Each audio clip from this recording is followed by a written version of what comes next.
গ্রামের এক মুদির দোকান থেকে গোপাল ভাঁড় প্রায় দিনই ধারে জিনিসপত্র নিয়ে আসত।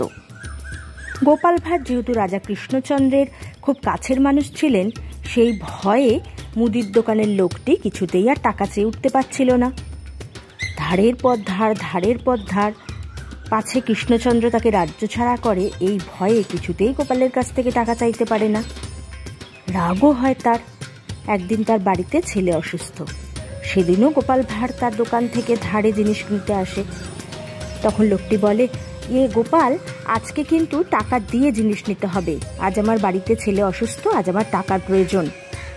গোপাল ভাঁড় তখন ইয়ার্কির ছলে বলে, আমি তো জিনিস নিতেই আসি, টাকা দেবেন গৌরী সেন।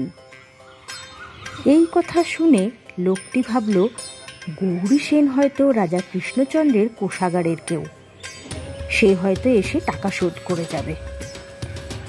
আবার গৌরী সেনকে তো সে কখনো চেনেও না, দেখেও নি, নামও শোনেনি। আবার গোপালকে জিজ্ঞেস করতে তার ভারী লজ্জাও হলো যে গৌরী সেনকে সারা গ্রামের লোক চিনলেও মুদির দোকানের লোকটি চেনে না। এটা তো ভীষণ একটা খারাপ ব্যাপার হবে। এই ভেবে সে চুপ করে গেল। আর গোপাল এক ব্যাগ জিনিসপত্র নিয়ে হাসতে হাসতে চলল, আর মনে মনে ভাবতে লাগলো, আজকের মতো তো বোকা বানিয়েই ফেলেছি। বন্ধুরা, তোমাদের যদি আমার গল্প ভালো লাগে তাহলে লাইক, কমেন্ট করে আমার পাশে থেকো।